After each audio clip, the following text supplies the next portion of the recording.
US-UK airstrikes in Yemen are not leading to World War III. Get that out of your head. This isn't some kind of major declaration of war. These are the Houthis. They're funded by Iran. They have no idea what they're doing otherwise. The reason why there was a World War I or a World War II is that there were other very powerful nations constantly competing for power and influence. Perfect example, during World War I and World War II, Germany had the most powerful military in Europe, while England, France, and Russia were not that far behind. In fact, France's military was extremely powerful during World War II. They were just foolish and incompetent. You see, during World War II, France had this border with Germany right here, and they guarded it heavily with the Maginot Line. The Germans would not have been able to probably punch through. So how did the Germans invade France? They went through Belgium, just like they did in World War I, and the French didn't learn. And Japan was another very powerful military, we can't forget them. But either way, World War I and World War II were fought by evenly matched powers. But right now, no other military on Earth stands a chance against the American military.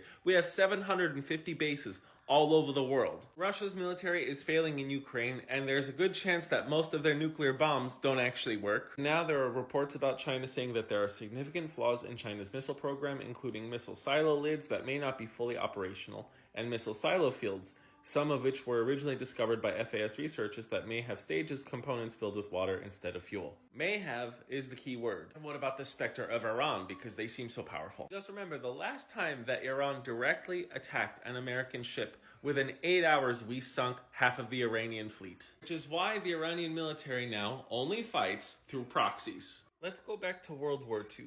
When Winston Churchill was asked, how did the Allies win World War II? His response was, because our German scientists were better than theirs. In the late 19th and early 20th century, Germany produced the best mathematicians and scientists in the world. Fortunately, for the rest of the world, a lot of them fled over to the Allied side. And because of their skills, we had better code breakers and, of course, better weapons designs, which allowed us to win the war. Out of the 1,000 top scientists in the world, 612 of them are in the United States. England has 101, Germany has over 48, while China only has 24 of the top 1,000 scientists on Earth. And the top producers of advanced military technology are the United States and quite a few of the countries that are in NATO.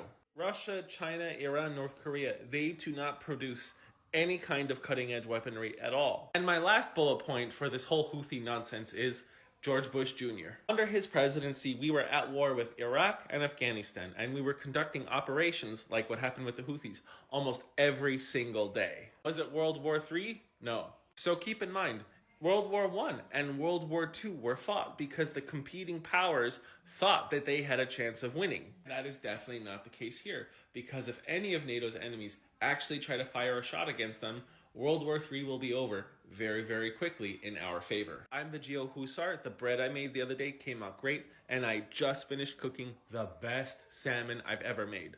Thanks for watching. Give me a follow.